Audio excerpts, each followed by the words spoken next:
Meenakshi Faculty of Allied Health Sciences, BSc Technology courses apply now. எதிர்ப்பை எப்படி சொல்லணும்னா, கமல் அவர் இருக்கிற ரேஞ்சுக்கு அவர் என்ன வேணாலும் சொல்லலாம். அவரை சமூகம் அங்கீகரிச்சு. நான் சொன்னேன்னா திமிரப்பார் இவனுக்குன்னு சொல்லுவாங்க. இப்போ நடிகர் சூரி ஆரம்ப காலத்தில் அவரோட பயணித்த உங்களை சுசீந்திரன் சார் எல்லாம் இப்போ ஒன்றும் கண்டுக்கிறது இல்லையா? ஆமாம், அதெல்லாம் எனக்குமே வருத்தம் தான். சுசிக்கு அந்த வருத்தம் இருக்கும். என்னன்னா இப்போ மகனில் வடிவேலு அவர்கள் உங்களுக்கும் திருமுருகன் சாருக்கும் சரியாக ஒத்துழைக்காதனால தான் அடுத்த படத்தில் அவருக்கு அந்த மாதிரி காமெடி கிண்டல் பண்ணுற ஒரு கெட்டப்பை கொடுத்தீங்க. அவர் நைட் ஷூட்டுக்கு வரமாட்டார். அந்த டைமில் முதலே சொன்னார், ராத்திரி ஷூட்டிங்லாம் வரமாட்டேன்ட்டு. ஆனால் சினிமாவுக்கு ஒரு கேரக்டர் இருக்குது. நீங்கள் ஒரு தடவை சினிமா மேலே ஆசைப்பட்டீங்கன்னா நீங்கள் சாகிற வரைக்கும் அதை நினச்சிக்கிட்டே இருப்பீங்க. அது மாதிரியான ஒரு விஷயம் சினிமா, ஒரு மோகினி மாதிரி. சென்சார் என்ன சொல்கிறாங்கன்னா, நார்த் இந்தியன் வட இந்தியன்களும் சப்டைட்டில் கூட வரக்கூடாதுன்னு சொல்கிறாங்க. படத்தெல்லாம் மியூட் பண்ணியிருக்காரு. நான் வேறு என்ன சொல்கிறது அவங்கள? எனக்கே கூட ஆச்சரியமாக இருக்கும், இதை எதுக்குடா கட் பண்ணாங்க அப்படின்ட்டு. இப்போ இந்த ஆழ்வார்னு ஒரு படம், அதில் மயிலே மயிலே இறக போடுன்னு ஒரு பாட்டு வரும். ஆசை வந்தால் கடலை போடுன்னு வரும். ஆனால் திரையரங்கில் வரும்போது அந்த கடலை மட்டும் மியூட் ஆகிருக்கும். ஆசை வந்தால் கடலை போடுங்கிறது கடலையை மியூட் பண்ணால் ரொம்ப அசிங்கமாக இருக்குது. ஆசை வந்தால் டேஷ் போட்டு அப்புறம் போடுனா என்ன அர்த்தம்? வேறு ஏதாவது யோசிக்குவாங்க. இப்போ நான் மகனில் விஜய் சேதுபதி அவரோட ரோலை குறைச்சி எழுதுனதில் உங்கள் பங்கு இருக்கா? இப்படிலாம் யாரும் உங்களுக்கு சொல்லித்தரா இந்த மாதிரி கதையெல்லாம்?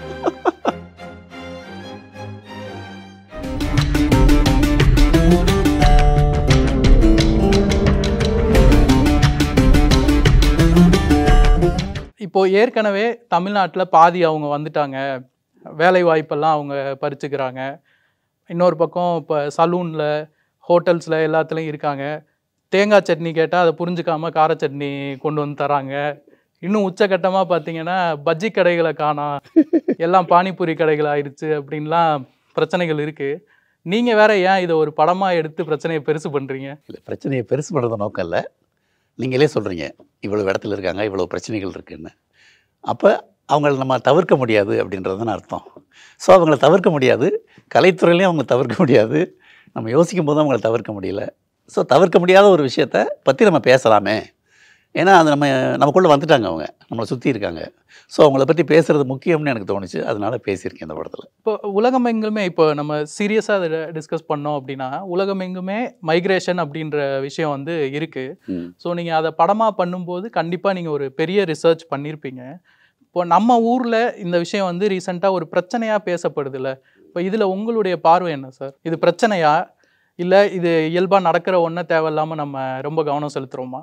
இல்லை, இயல்பாக நடக்கிற ஒன்று தான். பட் எப்போவுமே இந்த மாதிரி இயல்பாக ஒன்று நடக்கும்போது அது சார்ந்த ப்ளஸ் மைனஸ் எல்லாமே சொசைட்டியில் பிரதிபலிக்கும். அது சார்ந்த நல்லது நடக்கும், கெட்டது நடக்கும். இன்றைக்கி ஒரு நியூஸ் பார்த்தேன், ஒரு வடமாநில தொழிலாளியை செல்ஃபோனுக்காக அடித்து கொண்டு இருக்காங்க மதுரை பக்கத்தில் எங்கேயோ ஒரு இடத்துல. அதே மாதிரி அவங்க சில தவறுகள் பண்ணுறது நடக்குது. சில ஆண்டுகளுக்கு முன்னாடி ஏதோ என்கவுண்டரில் அவங்கள கொண்டாங்க 2-3 பேரை. ஸோ இதெல்லாம் சொசைட்டியில் நடக்கும். ஏன்னா அது ஒரு மைக்ரேஷனுங்கிறது காலகாலமாக நடந்துகிட்ருக்கு. இன்றைக்கி நேற்று இல்லை. இது மனிதகுலம் எப்போ சமூக மாற்றம் அடைஞ்சு அவன் நகர ஆரம்பித்தானோ, அவன் காலால் நடக்க ஆரம்பித்ததுலேருந்து, அவன் சக்கரத்தில் ஏறி போனதுலேருந்து, குதிரையில் போனதுலேருந்து எல்லா காலகட்டத்தையும் இது நடந்துகிட்ருக்கு. ஸோ நடந்துக்கிட்டு இருக்க ஒரு விஷயந்தான். இன்றைக்கி ஒரு கட்டத்தில் பார்த்திங்கன்னா 80s நம்ம எல்லாருமே துபாய் போனோம். தமிழ்நாட்டில் இருந்தோம், கேரளாவில் இருந்தோம், நிறைய பேர் துபாய் போனாங்க. அது மாதிரி ஒரு காலகட்டத்தில் நமக்கு இங்கே இந்த விஷயம் நடந்துகிட்ருக்கு. இது நடந்துகிட்ருக்கும் போது நல்லது கெட்டது நடக்கும். அதில் சரி தவறுகள் இருக்கும். 100% எதுவுமே சரியாகவும் இருக்காது, தவறாகவும் இருக்காது. ஸோ எல்லாம் கலந்தது தானே. இப்படி ஒரு விஷயம் நடந்துகிட்ருக்கு. நல்லது நடக்குது, கெட்டது நடக்குது. அவங்கள எதிரியாக பார்க்குறோம், நண்பர்களாகவும் பார்க்குறோம். இதை பற்றி எந்த உணர்வும் இல்லாமல் கேஷுவலாக அவங்ககிட்ட பழகிறவங்களும் பழகிக்கிட்டு இருக்காங்க. இதை பற்றியெல்லாம் நம்ம படத்தில் பேசலாமேன்னு தோணுச்சு எனக்கு. இது ஒரு முக்கியமான விஷயம். இந்த விஷயத்தை பற்றி ஒரு சின்னதாக ஒரு 3வது பார்வையாக என்னுடைய பார்வை என்ன, இதில் இது எப்படி இருந்தால் நல்லாயிருக்கும் அப்படின்னு நான் நம்புகிறேன். இந்த பார்வையை நான் சொல்லணும்னு நினச்சேன் இந்த படத்து வழியாக. இப்போ நீங்கள் சொன்ன மாதிரி அப்போ இருந்தே இப்போ தமிழர்கள்னு மட்டும் ஒரு கேஸ்க்காக எடுத்துக்கிட்டோம் அப்படின்னா, அப்போ இருந்து பர்மாவுக்கு போயிட்டு வந்தாங்க அப்படின்றது ஒரு பெரிய பாப்புலேஷனே அதில் இருக்குது. பர்மா, மலேசியா, இலங்கை, எல்லா நாடுகளுக்கும் நம்ம போயிருக்கோம். இப்போ அங்கெல்லாம் எப்படி இருந்தது ரியாக்ஷன்? நீங்கள் ரிசர்ச்சில் அதெல்லாம் எதுவும் கருத்தில் கொண்டீங்களா? இல்லை, அந்த ரிசர்ச்சுங்கிறது இந்த படத்துக்காக நான் பண்ணல. நம்ம முன்னாடி படிச்சுக்கிட்டு இருக்கோம்ல. படிக்கும்போது பாரதியார் ஃபிஜித்தீவில் இருக்கிற பிரச்சனையை பற்றி படிக்கும்போது, அப்புறம் திடீர்னு ஒரு தமிழ் பெயர் கொண்ட ஒருத்தர் ஏதோ ஒரு நாட்டில் ஒரு முக்கியமான மந்திரியாவோ அதிபராவோ வரதை பார்க்குறோம். முனுசாமின்ற பேரில் ஒருத்தர் இந்த ஃபிஜித்தீவில் ஏதோ ஒரு பதவிக்கு வந்தார். கமலா ஹாரிஸ் இங்கே வராங்க. இது எல்லாமே இடப்பெயர்வு, பிழைக்க போகிறது, அங்கே நம்மளுடைய வேர்களை பதிச்சு வளருது. மும்பையில் இருக்க தாராவி, கோலார் கோல்ஃபீல்டு, எவ்வளோ விஷயங்கள் இருக்குது. பெங்களூரில் நிறைய தமிழர்கள் இருக்கும். இதெல்லாம் நடந்துகிட்டு தானே இருக்குது. இன்னும் சொல்லப்போனால் தமிழர்கள் தான் இதில் முன்னோடி. நிறைய ஊடுகளில் போய் இருந்து ஒரு நல்ல நிலைமைக்கு வந்து இல்லையா? ஏன்னா வணிகம் பண்ணாங்களா பர்மாவில் போயிட்டு ஒரு காலகட்டத்தில். இப்போ இந்த பர்மா பஜார், சைனா பஜார்லாம் இருக்குது. அதெல்லாம் என்ன அங்கேருந்து வந்த தமிழர்கள் தானே. ஸோ இது எல்லாமே நடந்துகிட்ருக்கு. நம்ம தான் இதில் முன்னோடி. அதே மாதிரி வர்றவங்களை வரவேற்கிறதுமே நம்ம தான் முன்னோடி. நம்ம வந்து யாரையும் வந்து வேற்றுமையாக பார்க்குறதே கிடையாது. ஸோ இந்த பார்வையில் நிறைய பாலிடிக்ஸ் எல்லாம் இருக்குது. இப்போது பொலிட்டிக்கலாக வந்து இதை வந்து தீவிரப்படுத்துறது, போலரைஸ் பண்ணுறதுலாம் நடக்குது. இந்த இடத்துல படைப்பாளியாக நம்ம பார்வையாக என்ன இருக்கணும் அப்படிங்கிறது தான் என்னுடைய பாயிண்ட். இந்த கதையில் வந்து நான் எளிய மனிதர்கள் வழியாக தான் இதை சொல்லியிருக்கேன். அதில் வந்து ஒரு நார்த் இந்தியன் ஃபேமிலி வருது. அது இங்கே இருக்க தமிழ் ஃபேமிலியை என்னவா பார்க்குதுங்கிறது இந்த படத்தில் வருது. இப்போ இது சம்மந்தமாக பேசுனனால இதை கேட்குறேன். ஒரு தியரி ஒன்று இருக்குது. இது மாதிரி குறிப்பிட்ட ஒரு கட்சிக்கு வாக்காளர்களை அதிகப்படுத்துறதுக்காகவே அங்கேருந்து கொண்டு வந்து தொழிலாளர்களை இறக்குறாங்கன்ட்டு. அதை நீங்கள் நம்புறீங்களா? இல்லை, இதெல்லாம் பெரிய கான்ஸ்பிரசி தியரிங்க. இது வந்து தரவுகள் இல்லாமல் இதெல்லாம் நம்பக்கூடாது. நான் அப்படிலாம் நினைக்கல. அப்படிலாம் பண்ண முடியும்னே நான் நம்பலை. ஏன்னா எல்லோரும் மனிதர்கள் இல்லை. நாட்டுக்கு மாடு மாடுகளா நீங்கள் அப்படிலாம் கொண்டு வந்து இறக்கி விடுறதுக்கு? அப்படிலாம் இல்லை. ஒவ்வொரு வட இந்திய தொழிலாளிகிட்டையும் நீங்கள் போய் பேசினீங்கன்னா 100 கதை இருக்கும். நான் அவங்களோடலாம் பேசினேன், ஒரு 2-3 பேர் கூடலாம். ஒவ்வொருத்தருக்கிட்டே பின்னாடி பெயின்ஃபுல்லாக ஸ்டோரி இருக்குது. துபாயில் கம்ப்யூட்டர் நம்ம ஊருக்காரன்ட்ட போய் கேட்டு பாருங்க, அவன் எதுக்கு அங்கே வந்திருக்கான்? சந்தோஷமாக வந்திருக்கான்? அவன் எதுக்கு வந்திருக்கான்? அவனுக்குள்ளே ஒரு பெயின் இருக்கும். அதெல்லாம் புரிஞ்சுக்காமல் மட்டையடியாக நம்ம எதாவது சொல்லக்கூடாதுல்ல. அது நியாயம் இல்லை. இப்போ நீங்கள் வந்து சென்சார் பற்றி சில கருத்துக்கள் சொன்னீங்க. இப்போ நம்ம ஊரில் சென்சாரில் வந்து சில விஷயங்கள் எனக்கே கூட ஆச்சரியமாக இருக்கும். இதை எதுக்குடா கட் பண்ணாங்க அப்படின்ட்டு. இப்போ இந்த ஆழ்வார்னு ஒரு படம், அது பெருசாக ஓடலை, அஜித் சார் படம். அதில் மயிலே மயிலே இறக போடுன்னு ஒரு பாட்டு வரும். ஆசை வந்தால் கடலை போடுன்னு வரும். ஆனால் திரையரங்கில் வரும்போது அந்த கடலை மட்டும் மியூட் ஆகிருக்கும். கடலை போடுன்றது வந்து தவறுன்றனால அந்த கடலை போடுன்றது கடலை மியூட் ஆகிருக்கும். இப்படி நம்ம சென்சார் இயங்குகிற விதங்கள் வந்து சில நேரங்களில் ஆச்சரியமாக இருக்கும். அவங்களோட பங்கு பெருசு. இப்போ ஈரானியன் மூவிஸில் அங்கே நிறைய பேர் முக்கியமான படைப்பாளர்கள்லாம் சென்சாரில் பெரிய பிரச்சனைகளை சந்திக்கிறாங்க, அதை ஹேண்டில் பண்ணுறாங்க. நீங்கள் அதெல்லாம் கவனிச்சிருக்கீங்களா? ஈரானியன் படங்கள் இதை பற்றி நான் சொல்கிறதுக்கு முன்னாடி இந்த ஆசை வந்தால் கடலை போடுங்கிறது கடலையை மியூட் பண்ண ரொம்ப அசிங்கமாக இருக்குது. அதுக்கு அப்படியே கடலை போடுனாலும் தப்பே இல்லை. ஆசை வந்தால் டேஷ் போட்டு அப்புறம் போடுனா என்ன அர்த்தம்? வேறு ஏதாவது யோசிக்குவாங்க. ஸோ அது அது அது எவ்வளோ அபத்தமாக இருக்குது பாருங்கள் அந்த ஐடியா. ஈரானியன் இது என்னென்னா, இந்த பொலிட்டிக்கல் கிளைமேட்டுக்கு அவங்க சில விஷயங்களை வந்து வெளிப்படையாக பேச முடியாது.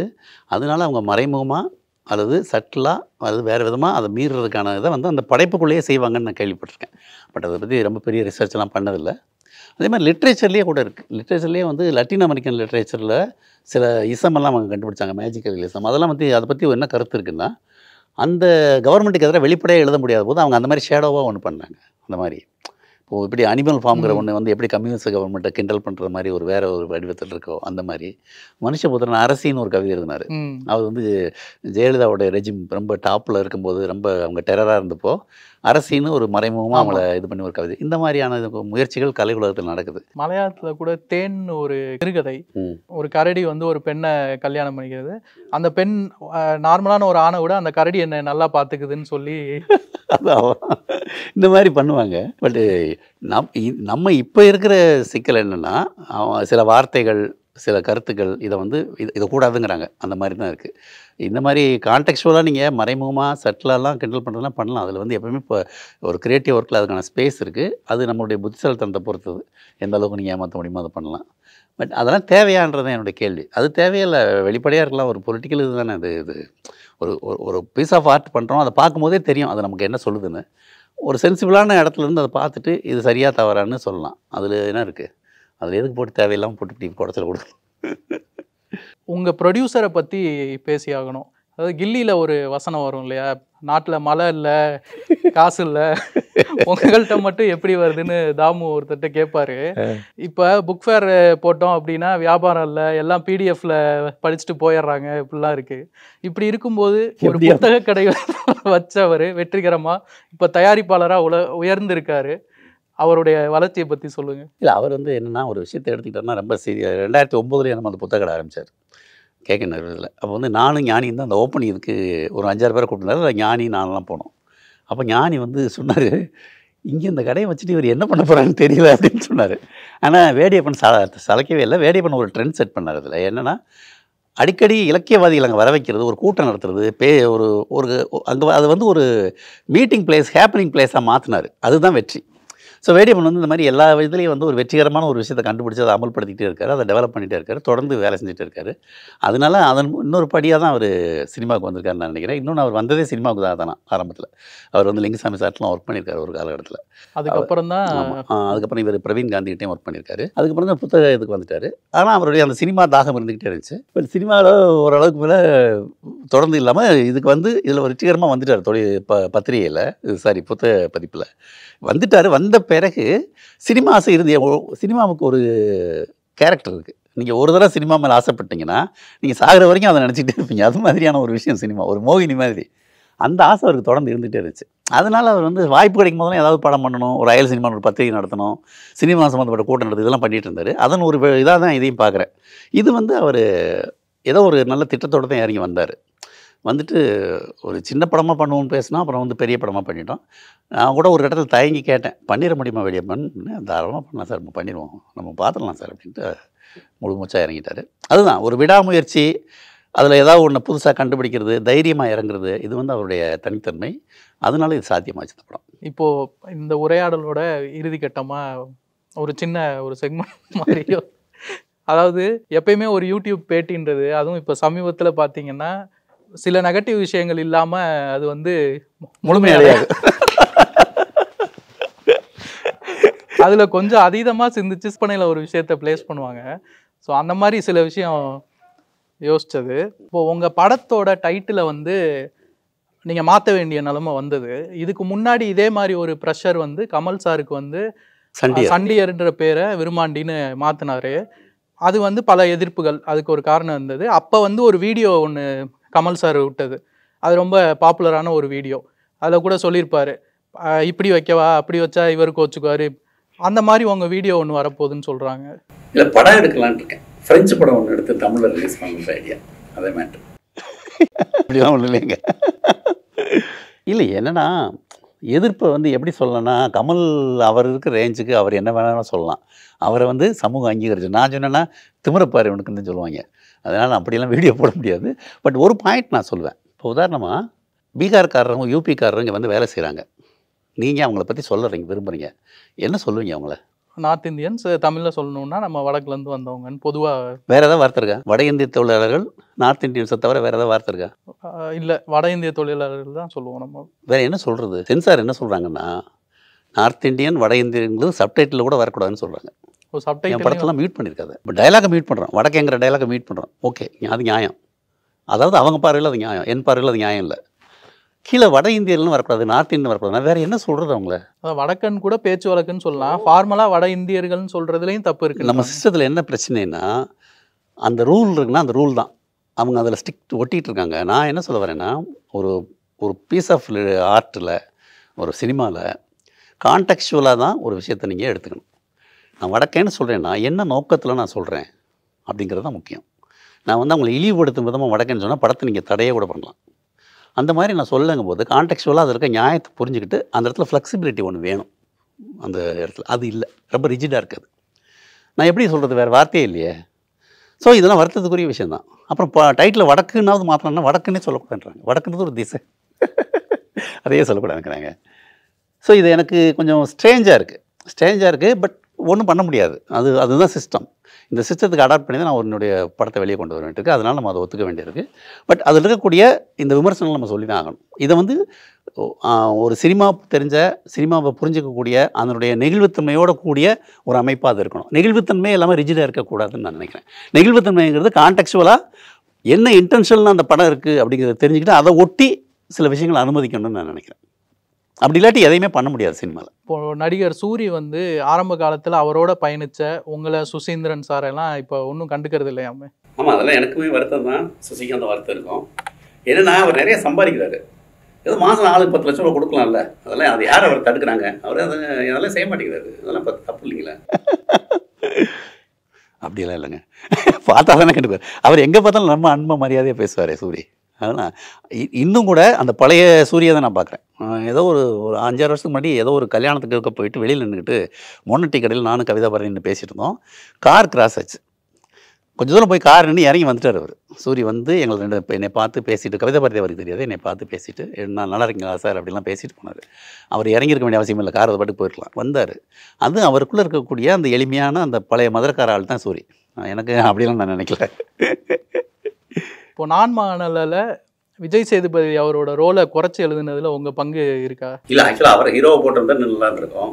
பட் அவர் அப்போ யாருன்னு தெரியாதனால போட மாட்டாங்க, அவ்வளோதான். மற்றபடி விஜய் சேதுபதி நான் எழுதவே இல்லைங்க, அது அவங்களா பண்ணது. இப்போ எம்மகனில் வடிவேலு அவர்கள் உங்களுக்கும் திருமுருகன் சாருக்கும் சரியாக ஒத்துழைக்காதனால தான் அடுத்த படத்தில் அவருக்கு அந்த மாதிரி காமெடி கிண்டல் பண்ணுற ஒரு கெட்டப்பை கொடுத்தீங்க அப்படின்னு ஒரு இப்படியெல்லாம் யாரும் உங்களுக்கு சொல்லித்தர இந்த மாதிரி கதையெல்லாம். அவர் ஒத்துழைக்கலன்னு சொல்கிறீங்கல்ல, அவர் வந்து நைட் ஷூட்டுக்கு வரமாட்டார். அந்த டைமில் முதலே சொன்னார், ராத்திரி ஷூட்டிங்லாம் வரமாட்டேன்ட்டு. ஆனால் படத்தில் நடிக்க ஆரம்பித்த பிறகு 2-3 சீன் நைட்ஸ் சொன்னேன். அந்த சுடுகாட்டுக்கு போகிறது, நைட்டு டெத்து வீட்டுக்கு வர்றது, நைட்டு படுத்துறது. அவருக்கு அந்த அளவுக்கு பிடிச்சி போய் நல்லா ஒத்துழைச்சார் அவர். அடுத்த படத்தில் அந்த கெட்டப் வந்து திருமுருகன் யாரையும் இன்ஸ்பிரேஷனை வச்சு பண்ணது. ஒரு சாமியாடி இப்போ காலேஜ்லேயும் வேலை பார்க்குறான் அப்படின்ட்டு அந்த கெட்டப் போட்டு பண்ணது. அவர் நல்லா தான் ஒத்துழைச்சார். ரொம்ப மகிழ்ச்சியாகவும் இன்ட்ரெஸ்டிங்காகவும் போச்சு இந்த உரையாடல். பொதுவாக நம்ம தமிழ் சினிமா ஹிஸ்ட்ரியில் அந்த சென்டிமெண்ட் பார்ப்பாங்க இல்லையா, அதுபடி பார்த்தா அந்த டைட்டில் மாற்றின படங்கள்லாம் பெரும்பாலும் வெற்றியாக தான் இருந்திருக்கு. இப்போ சம்திங் வந்து உனக்கும் எனக்கும் ஆச்சு, சண்டியர் விரும்மாண்டி ஆச்சு பெரிய வெற்றி. உங்கள் படமே எம்டன் மகன்றது எம்மகன் ஆச்சு. அந்த மாதிரி வடக்கனும் இப்போ பெயர் மாற்றி பெரிய வெற்றி அடையணும்னு வாழ்த்துக்கிறேன். இந்த மாதிரி நம்பிக்கைகள் தான் நம்மளை அப்பப்போ ஒரு மாதிரி ஜாலியாக வச்சுருக்குல்ல. கண்டிப்பாக. தேங்க்யூ. உங்கள் நன்றி, உங்கள் வாழ்த்து பலிக்கட்டும். தேங்க்யூ. ரொம்ப நல்ல கேள்விகள், ரொம்ப ஜாலியாக, ரொம்ப டிஃப்ரெண்ட்டாக இருந்துச்சு இன்டர்வியூ. Thank you so much.